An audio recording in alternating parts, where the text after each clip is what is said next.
They used to call him the painter who could make sadness disappear. His name was Arlo, a celebrated artist whose work filled galleries with light and color. People said his paintings did more than just decorate walls. They healed something unseen. A single canvas from Arlo could make heavy hearts lighter, reminding strangers of a hope they thought they had lost. Color wasn't just his medium, it was his language. Then, on a rain-soaked night, when the road glistened like broken glass, everything changed. A violent car accident shattered more than just metal.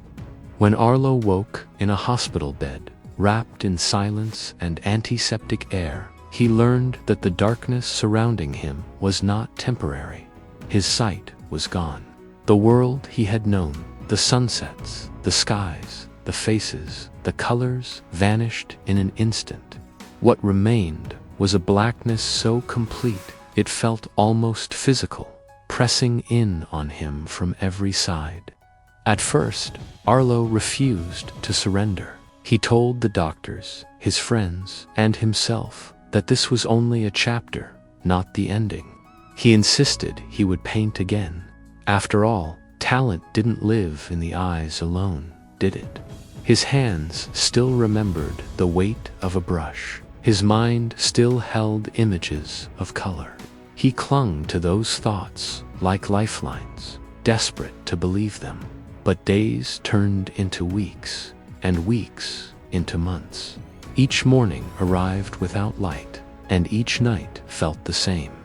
Arlo would reach for a brush, his fingers trembling as they hovered above a blank canvas, and then he would stop. The white emptiness of the surface frightened him more than the darkness. How could he paint colors he could no longer see? How could he trust what his hands were doing when his eyes offered no guidance? The question echoed endlessly inside him until it slowly drained all of his strength. Eventually, he stopped trying. He stopped answering calls, stopped inviting friends over, and stopped stepping outside. His home was filled with unfinished canvases, silent reminders of a life that no longer felt like his own. The man who once painted light now lived surrounded by shadows. Silence became his constant companion, and a heavy resignation settled deep into his bones. One quiet morning, when the air carried the soft scent of rain, a gentle knock broke the stillness. It was hesitant, almost shy, as if unsure whether it should be heard at all. Arlo opened the door and was met not by an adult voice filled with pity, but by a small, bright one filled with curiosity. A little girl stood there holding a handful of wildflowers, their stems uneven, their fragrance fresh and honest. She introduced herself as Luna. Her mother, she explained, had told her stories about a painter who once created rainbows so beautiful they made people smile, even on the saddest days. Luna wanted to know if those stories were true. She wanted to know if Arlo could paint a rainbow just for her. Arlo felt a familiar ache rise in his chest. He knelt slightly so he could speak at her level and told her gently that he could undo that anymore. He explained that he couldn't see that his painting days were behind him. He expected disappointment, maybe even confusion. Instead, Luna paused, as if thinking deeply about something much larger than herself. Then she said words that settled into Arlo's heart like a tiny seed. "You don't need eyes to see colors," she said. "You just need to feel them." That night, Arlo couldn't sleep. Luna's words echoed in the darkness, soft but persistent. Feel the colors. He lay there thinking about the past, about moments that had nothing to do with sight, yet were filled with vivid sensation. He remembered the deep blue of the ocean, not as an image, but as the sound of waves crashing and the taste of salt on his skin. He remembered yellow, as warmth the way sunlight used to rest on his face on quiet mornings. Green was the smell of rain-soaked grass, and red was the steady rhythm of a hopeful heart beating through fear. Something shifted inside him. Slowly, cautiously, Arlo rose from his bed and reached for an old brush. He opened his paint set and breathed in the familiar scent of oil and pigment. He didn't know which colors he touched, but he spoke their names aloud, as if calling them back into existence. He let his memory guide his hand. He let his emotions decide where each stroke belonged. He painted without sight, but not without vision.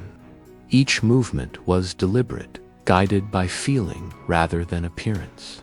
There was no fear of making mistakes, because there was no expectation left to disappoint. For the first time since the accident, Arlo felt truly free.